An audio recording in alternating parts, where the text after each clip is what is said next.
오늘은 시편 18편의 말씀을 통해 나의 힘이 되신 여호와여 라는 제목으로 하나의 말씀을 나누도록 하겠습니다. 여러분, 제가 성경을 읽다 보면 두려워 말라라는 말씀이 참 많이 나오죠. 두려워 말라라는 말씀이 참 많이 나옵니다. 모세가 이스라엘 백성들을 인도해야 될 때 하나님은 모세에게 두려워하지 말라라고 이야기합니다. 모세의 수제자 여호수아가 그 모든 백성을 이끌고 가나안 땅에 들어갈 때 그에게 두려움이 있었을 때 하나님은 그에게 두려워하지 말라, 내가 너와 함께함이라 말씀을 해 주셨습니다. 여호와 하나님의 사랑으로 이 땅에 오신 예수 그리스도, 그 예수 그리스도가 한 여인이었던 마리아에게 잉태되죠. 마리아는 결혼하지 않았는데 한 아이를 임신하는 것 때문에 두려워합니다. 그를 향해서도 말씀하셨죠. 두려워하지 말아라. 예수님을 보고 물 위를 한 걸음 내딛는 베드로에게 그도 물 밑에 빠져가고 있을 때 성경 그렇게 이야기하지 않지만 두려워하는 그에게 손을 내미신 예수님의 모습을 소개를 하고 있습니다. 예수님이 십자가에 달려 돌아가신 다음에 부활 후 첫날, 안식 후 첫날 예수님을 보기 위해서 찾아갔던 여인들을 향해서 천사가 또 이야기하죠. 두려워하지 말라. 여러분, 두려워하지 마시기 바랍니다. 여러분, 살면서 언제 두려우셨습니까? 살면서 참 많은 두려운 일들이 실은 우리에게 있습니다. 저에게 있어서도 삶에 두려운 일이 참 많았는데 저에게 있어서 가장 먼저 그 두려움을 느낀 것은 사람에게서 그 두려움을 느낀 적이 있습니다. 7살 때였습니다. 7살 때의 일인데 지금도 생생하게 그 모습과 그 소리가 기억이 납니다. 아버지와 어머님이 다투시는 모습, 부모님이 싸우시는 그 모습, 7살짜리 제가 기억을 하고 있는데 실은 부모님의 싸움이라고 하기보다는 아버님의 일방적인 폭행과 폭언의 모습이 저에게 있어서 사람이 저렇게 두려운 존재구나, 아버지에 대한 두려움과 사람에 대한 두려움을 제가 첫 번째로 7살 때 느끼게 되었습니다. 두 번째, 저에게 있어서는 수술실에 대한 두려움이 처음 생겼던 적이 있습니다. 초등학교 1학년 때 동네에 그런 형 있잖아요. 싸움 자랑, 힘 자랑하는 형. 그 형이 가만히 있어야 되는데 어디에 이 쇠파이프가 길다란 게 있었어요. 그래서 내가 힘이 세, 그래서 이 형이 그 쇠파이프를 들고 막 휘두는 거예요. 휘둘다가 제 왼쪽 여기를 쓱 스친 거예요. 그래서 제가 여기를 보면 이 자국이 지금도 있습니다. 응급실에 이제 실려갔겠죠. 근데 그때 의사 선생님이 왜 그랬는지, 여기는 당연히 이제 안 보이죠. 근데 수술하면서 여기를 가렸어야 되는데 이 안 다친 왼쪽 눈을 가만히 이렇게 보고 있었어요.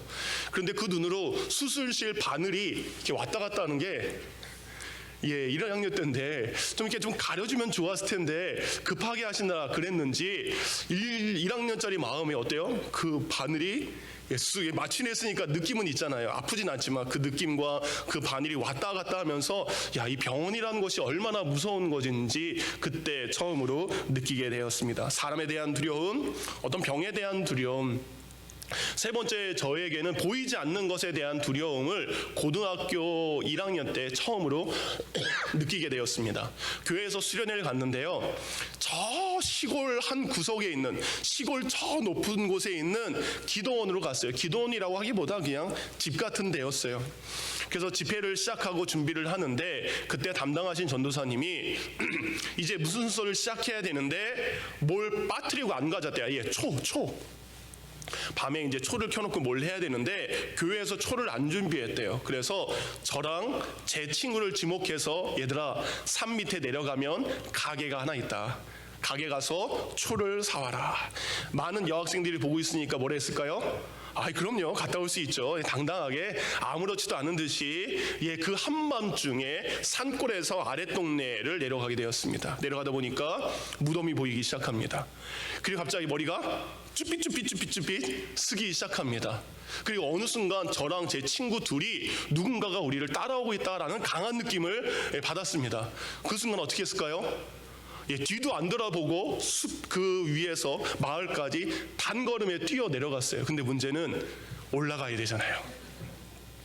도저히 못 올라가겠는 거예요. 자존심이 뭐가 없습니다. 전도사님께 전화해서 전도사님 무서워요.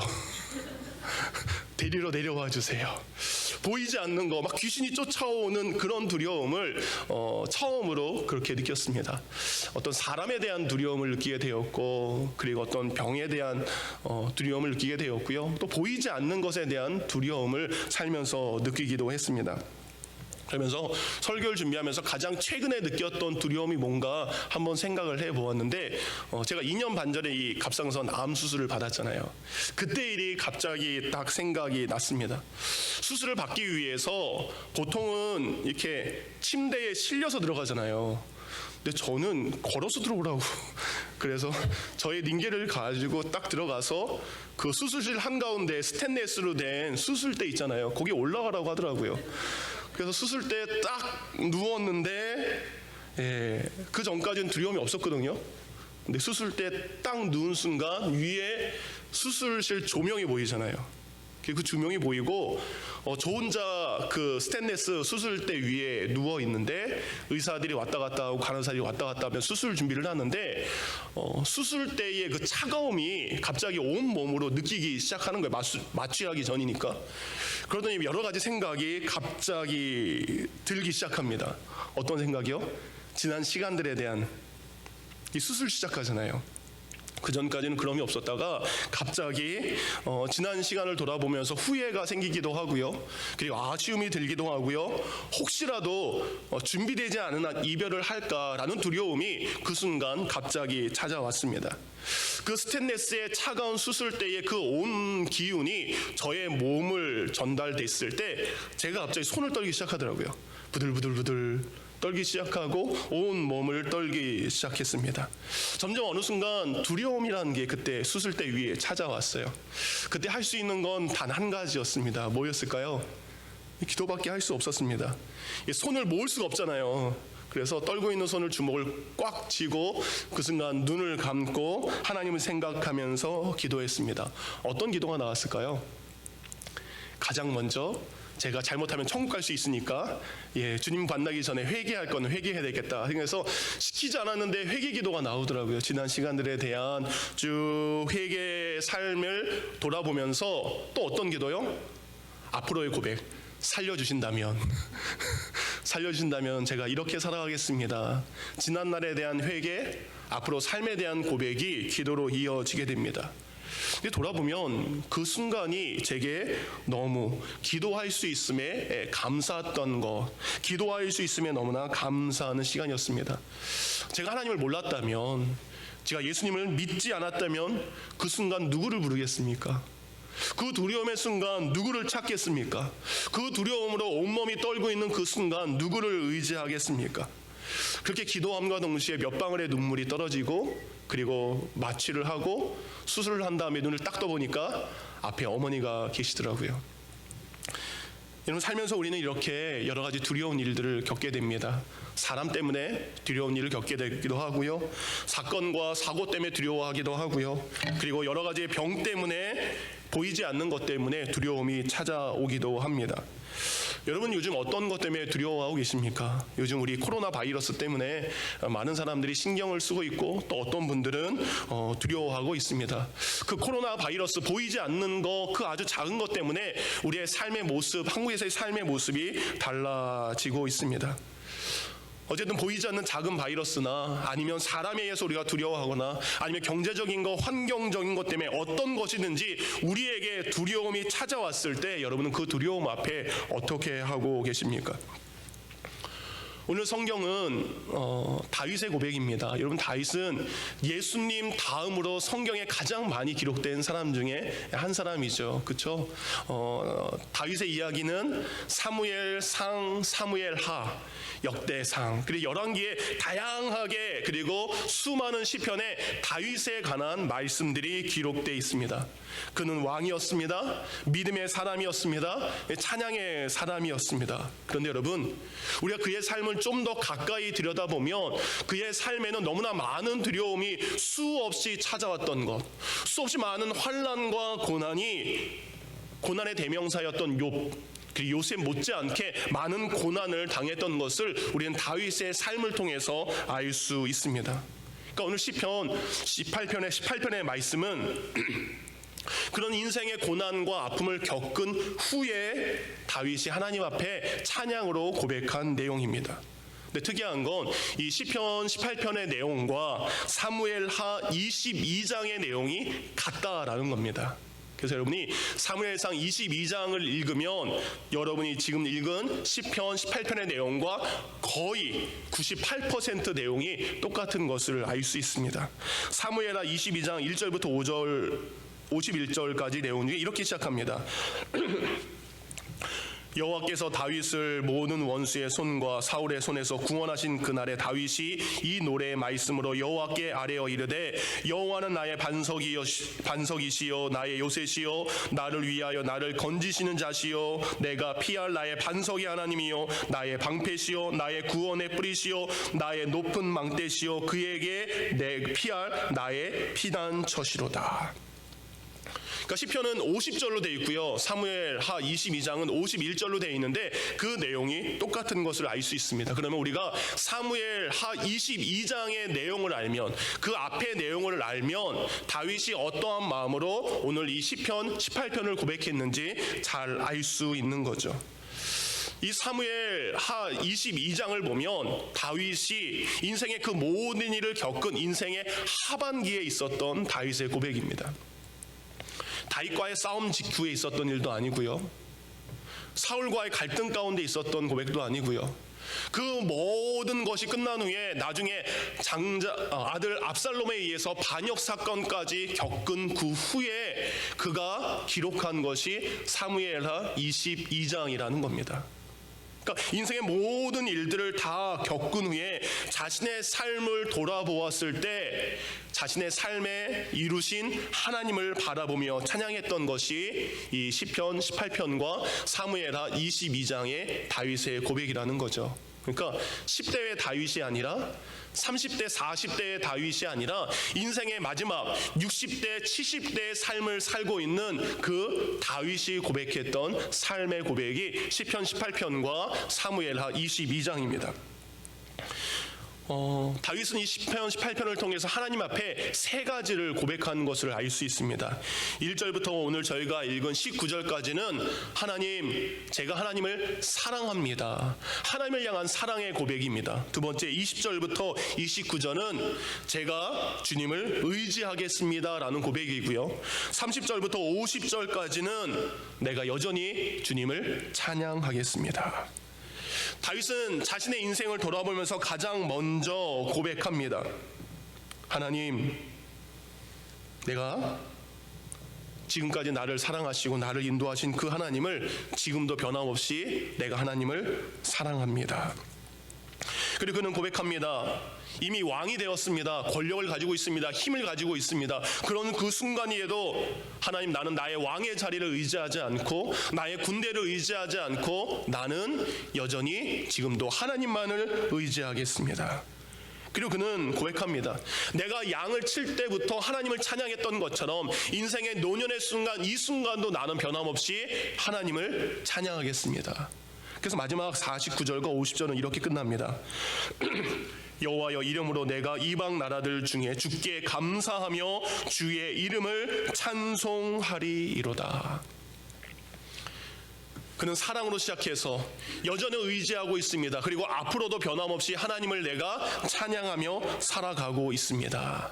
이것이 다윗의 시편 18편의 고백입니다.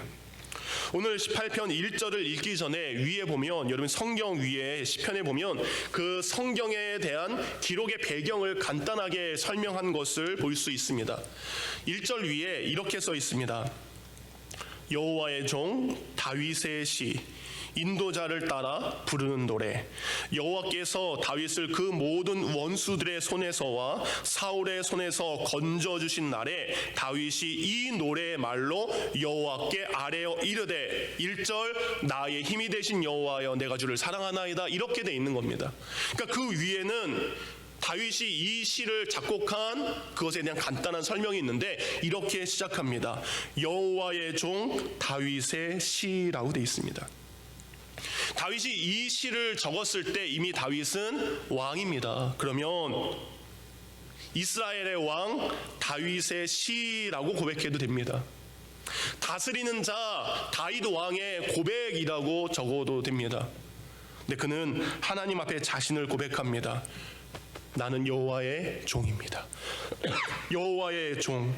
내가 왕이지만 내가 하나님 앞에 왕이지 않습니다. 난 여전히 하나님 앞에 왕으로 살아가는 것보다 하나님 앞에 한 사람의 종으로 살아가는 것이 나는 더 기쁜 삶의 모습을 그는 가지고 있다라는 거죠. 여러분, 우리는 종이 되기를 원합니까? 아니요, 왕이 되기를 원합니까? 세상의 왕이 되는 것을 선택하겠습니까? 아니면 여호와 하나님의 종이 되는 것을 여러분은 선택하시겠습니까? 다윗은 왕이 되었음에도 불구하고 여전히 나는 하나님의 집에 종으로 살아가는 것이 나는 더 좋습니다. 이 고백이 이 시간 우리의 고백이 되기를 원합니다. 그런 다음에 이런 고백이 있어요. 인도자를 따라 부르는 노래. 다윗 한 영혼이 그의 삶의 고백을 가지고 하나님 앞에 찬양했죠. 근데 그 찬양이 혼자의 고백으로 그치는 것이 아니라 성경을 보니까 인도자를 따라 부르는 노래. 처음에 다윗 한 사람의 삶의 고백으로 시작되었지만 이제는 이 시편 18편이 예배를 위한 예배의 찬송으로 온 성도들이 하나님 앞에 찬양하는 찬양의 노래로 바뀌었다는 것을 우리는 알 수 있습니다. 다윗은 사무엘하 22장을 통해 나의 하나님, 나의 의지가 되신 하나님, 나의 힘이 되신 하나님, 나의 하나님을 찬양했는데 다윗의 나의 하나님을 이제 온 이스라엘 백성들이 함께 예배를 하면서 다윗과 함께 하신 그 하나님이 이제는 우리의 힘 되기를 원합니다라고 온 회중이 찬양하고 있는 것입니다. 이 고백이 여러분의 고백이 되기를 원합니다. 내가 만나는 그 하나님의 놀라운 아름다운 찬양의 고백이 나의 고백이 그친 것이 아니라 그의 아름다운 삶의 고백의 모습을 온 사람들이, 온 가족이 지금 함께 찬양하는 것을 알 수 있습니다. 다윗은 이제 이 모든 것을 통해 1절에 이런 고백을 합니다. 나의 힘이 되신 여호와여, 내가 주를 사랑합니다. 다윗의 인생에 오직 힘은 하나님이었음을 고백을 합니다. 한순간 한순간 다윗이 고백했던 이 시편 18편은 다윗이 골리앗을 이긴 다음에 지은 어떤 한 사건을 해결한 다음에 어떤 위기의 한 때를 지난 다음에 그때 한 것이 아닙니다. 50년, 60년 그 인생을 살아보면서 그 지난 50년의 인생료 동안, 그 60년의 인생 동안 매 순간마다 함께 하셨던 그 하나님의 모든 모습을 보고 찬양한 거죠.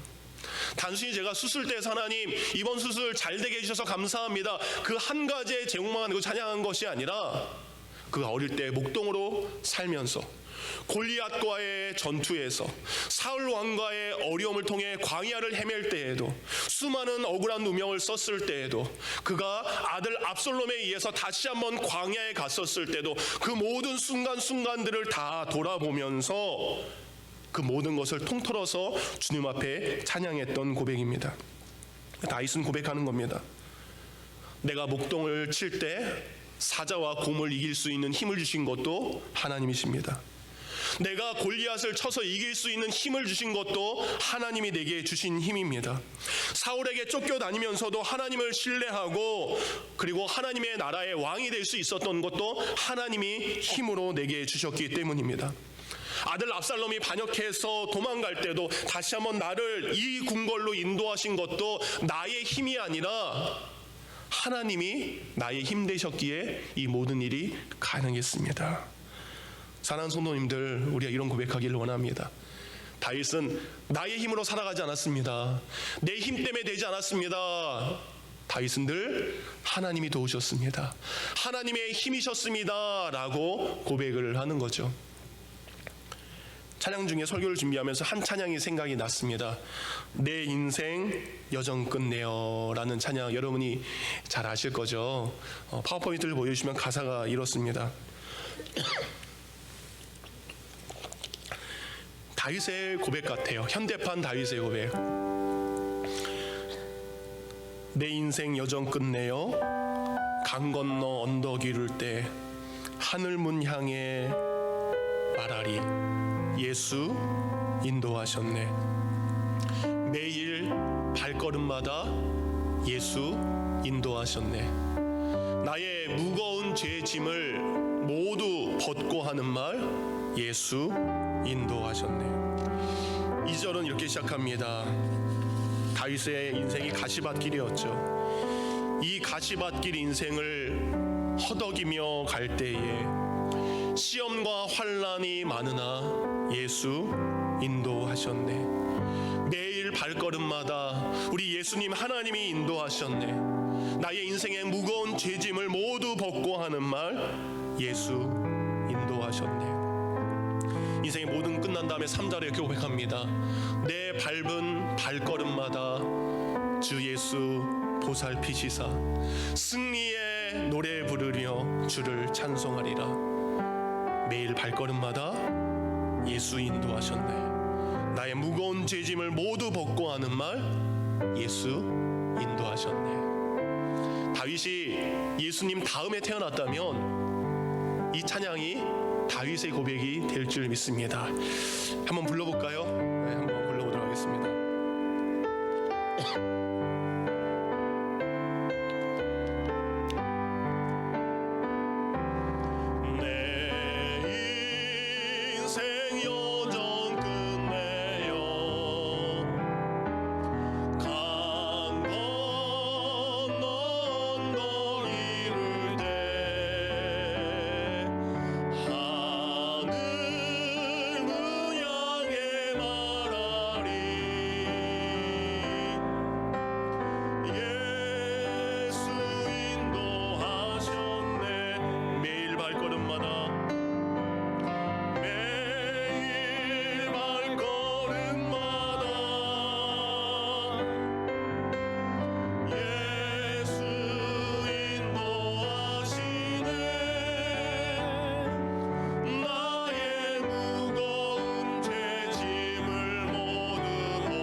가시밭길 인생을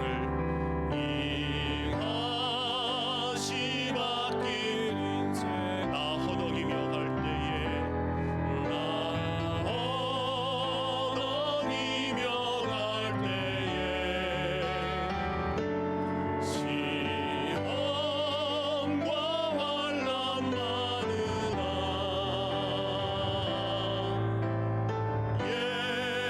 예수 인도 3절로 합니다. 내 발걸음마다 내 밝은 발걸음 주 예수 보살피시사 주 예수 보살피시 승리의 개가 부르며 승리의 개가 부르며 주를 찬송하리라. 매일 발걸음마다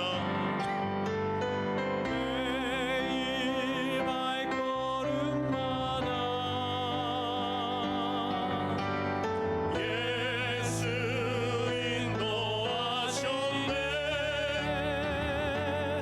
나의 무거운 죄짐을 모두 벗고 하는 말, 예수 인도하셨네. 다윗이 고백합니다. 나의 힘이 되신 여호와여, 내가 주를 사랑하나이다. 왜 그렇습니까? 하나님은 다윗에게 2절에 하나님을 보여주셨습니다. 여호와는 나의 반석이셨습니다. 하나님은 나의 요새셨습니다. 나를 건지시는 분이셨습니다. 나의 하나님은 나의 피할 바위가 되셨습니다.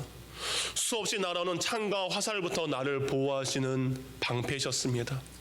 나를 구원하셨고 내게 구원의 기름을 바르셨습니다. 나의 산성이 되셔서 나를 지켜주셨습니다.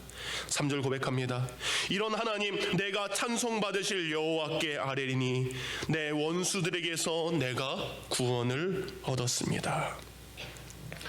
다윗은 이런 하나님을 찬양을 하고 있습니다. 그런데 여러분, 다윗이 이런 하나님을 찬양할 수 있었던 것은 그에게 놀라운 일이 있었기 때문입니다. 바로 6절의 비밀이 있었기 때문입니다. 6절 다 같이 있습니다. 시작.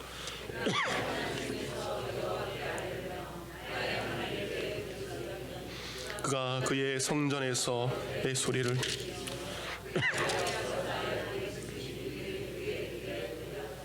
아멘. 하나님이 나의 힘이셨습니다라고 그가 고백할 수 있는 것은, 내가 하나님을 사랑합니다라고 고백할 수 있었던 것은, 그가 여호와는 나의 반석이시오 구원이시오라고 그가 고백할 수 있는 것은, 그 모든 환난이 있을 때마다, 그 모든 두려움이 있을 때마다, 그 모든 염려가 찾아올 때마다 그는 하나님 앞에 부르짖었던 사람이기 때문입니다. 그렇게 저절로 된 것이 아닙니다. 그가 자연스럽게 태어날 때부터 이런 축복을 받은 것이 아닙니다. 그 모든 순간순간들마다 나의 피할 바위가 되시고 방패 되시고 구원이 되시고 산성이 되신 그 하나님 앞에, 하나님 나 좀 도와주세요, 하나님 나를 도와주셔야 됩니다. 그가 그 순간마다 하나님 앞에 부르짖어 기도했기 때문에 그의 부르짖음의 소리가 이제는 찬송의 소리로 바뀌게 된 줄 믿습니다. 사랑하는 성도님들, 부르짖으시기 바랍니다. 기도하시기 바랍니다. 그럼 다윗처럼 찬송의 소리로 우리 가운데 울려 퍼지게 될 줄 믿습니다. 사무엘 선지자가 사무엘상 12장 23절에 이런 고백을 합니다. 나는 너희를 위하여 기도하기를 쉬는 죄를 여호와 앞에 결단코 범하지 아니하리라. 사무엘은 이야기합니다. 기도하지 않는 것은 하나님 앞에 죄라는 것입니다. 그러기에 사무엘은 하나님 앞에 기도합니다. 하나님, 내가 하나님을 앞에 기도하는 것, 나의 맡겨진 백성들 위해 기도하는 것, 그 기도하지 않는 죄를 내가 범하지 않기를 원합니다. 다윗은 그 모든 상황마다, 순간마다, 장소와 환경과 문제에 상관없이 기도를 가장 먼저 한 기도의 사람이었다는 것을 우리가 잊지 않기를 원합니다. 기도를 왜 못할까요? 우리가 시간이 없어서 기도를 못할까요? 기도가 우리의 절대적인 우선순위라는 것을 우리가 인정하지 못하고 깨닫지 못하기 때문입니다. 요즘 많은 분들에게 가장 영향력을 끼치고 있는 분이 팀 켈러라는 분입니다. 그 팀 켈러라는 분이 기도라는 책에서 자신의 이야기를 썼습니다. 책의 한 부분을 읽어드리겠습니다. 팀 켈러의 기도라는 책에 나온 내용입니다. 목사님 자신에 대한 내용이에요. 2001년 가을 9.11 사태가 터지고 뉴욕의 온 도시가 우울증에 빠져 있을 때 우리 가정에도 짙은 그림자가 드리워졌다. 아내 캐시는 크론병 증세와 시느마라라 정신이 없었고 나마저도 갑상선암 진단을 받게 되었다. 그야말로 총체적 난국에 빠진 어느 날, 아내는 우리가 함께 해야 할 일이 있다고 말하면서 나에게 무엇인가를 제시한다. 아내는 나에게 이런 이야기를 합니다. 여보, 매일 밤마다 머리를 맞대고 우리 같이 기도합시다. 가끔 한 번 아니고 매일 그러자라는 고백이었다. 그동안 엄두조차 낼 수 없었던 일, 그래서 나조차 솔직히 부담스럽다라고 아내에게 이야기했다. 그때 아내가 나에게 이런 이야기를 했다. 불치병에 걸렸다는 선고를 받았다고 생각해봐요. 의사가 약을 주면서 날마다 잠자리에 들기 전에 한 알씩 먹어야 하고, 그리고 그 약을 먹지 않으면 몇 시간 안에 숨이 끊어진다라고 경고를 하고 있습니다. 절대로 잊으면 안 되고, 그랬다가는 반드시 죽을 테니 알아서 하는 말을 합니다. 깜빡할 수 있을까요? 며칠씩 잊어버릴 수 있을까요? 아닐 거예요. 목숨이 달린 일이니 잊을 리가 없죠. 빼먹지도 않을 테고요. 우리 부부가 함께 하나님께 매달리지 않으면 눈앞에 닥친 일들을 어찌할 방도가 없습니다. 그러니 우리는 반드시 기도해야 합니다. 무심코 지나친 건 있을 수 없는 일입니다. 그때 성령의 역사로 밖에 설명할 수 없는 일들이 일어났다. 머릿속에 불이 반짝 켜지는 기분이었다. 사태의 심각성을 깨닫고 정말로 반드시 필요한 일이라면 무슨 일이든지 해야 하고 또 해내기 마련이기 때문이다. 그 아내와 함께 드리는 기도를 빼먹는다라는 건 상상 못하는 일이었다. 심지어 지구 반대편에 떨어 있을지라도 전화라도 함께 간구했던 것이다. 정말 의사가 당신은 불치병에 걸렸습니다. 이 약을 먹지 않고 당신은 잠자리에 들면 당신은 죽을 것입니다 라고 하면 그것을 잊어버릴 사람이 없다라는 거죠. 그것이 정말 중요한 문제 있을 때 우리는 잊어버릴 수 없고 빼먹을 수 없다라는 겁니다. 다윗에게 기도는 바로 그것이었습니다. 내가 사울에게 쫓겨서 수없이 많은 밤을 광야에서 지낼 때마다 그는 한숨을 쉬고 원망을 하는 것이 아니라 사울에게 저주한 것이 아니라 그 순간마저도 빼놓지 않고 하늘의 하나님을 향하여 날마다 기도한 것을 알 수 있습니다. 여러분, 다윗이 환난 중에 기도한 것은 광야입니다. 환난 중에 울부짖은 것은 아무것도 보이지 않는 절망의 상황입니다. 근데 다윗은 이런 고백을 합니다. 내가 환난 중에 여호와께 아뢰며 6절입니다. 나의 하나님께 부르짖었더니 그가 그의 성전에서 내 소리를 들으시며 그의 앞에서 나의 부르짖음이 그의 귀에 들렸도다. 내가 부르짖는 곳은 광야입니다. 내가 부르짖는 곳은 절망의 장소입니다. 그렇지만 하나님이 저 거룩한 성전에서 그 귀한 분이 나의 기도를 지금도 듣고 계신다.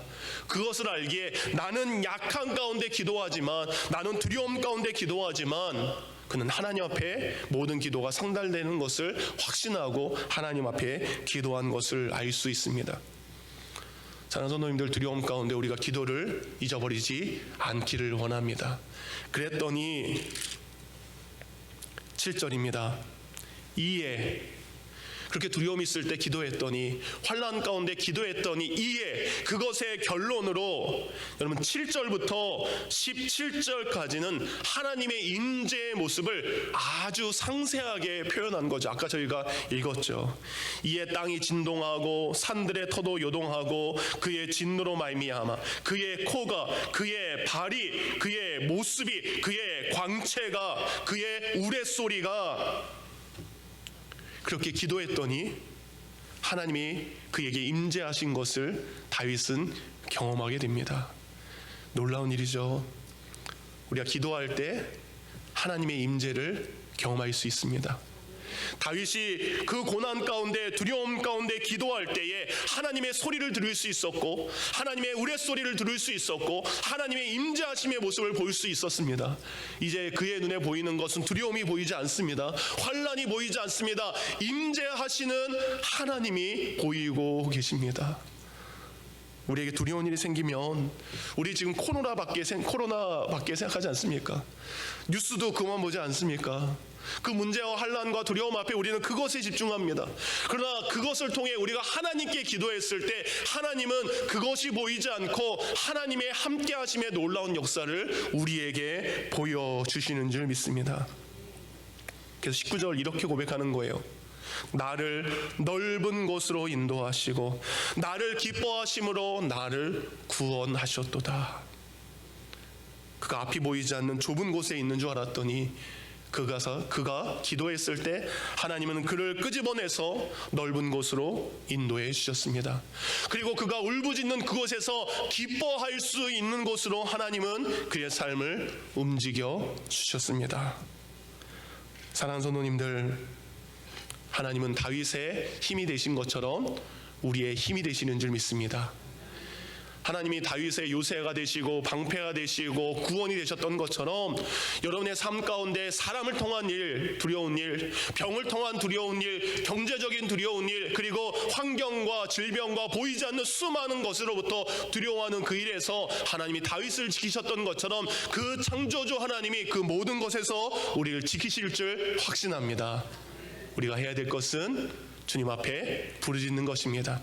주님 앞에 기도하는 것입니다. 그러면 우리의 있는 그 환난의 장소가 넓은 곳으로, 우리의 고통의 울부짖음의 소리가 기쁨의 소리로 바뀌게 될 줄 믿습니다. 사랑하는 성도님들, 시편 18편 다윗 한 사람의 고백을 이제는 온 백성이 예배할 때 하나님을 찬양하는 고백이 되었고, 지금은 우리가 주님 앞에 고백하는 믿음의 고백이 되었습니다. 가정 중에 여러분이 한 사람이 먼저 깨어나기를 원합니다. 깨어있는 엄마, 깨어있는 남편, 깨어있는 아내, 깨어있는 어머니가 되시기 바랍니다.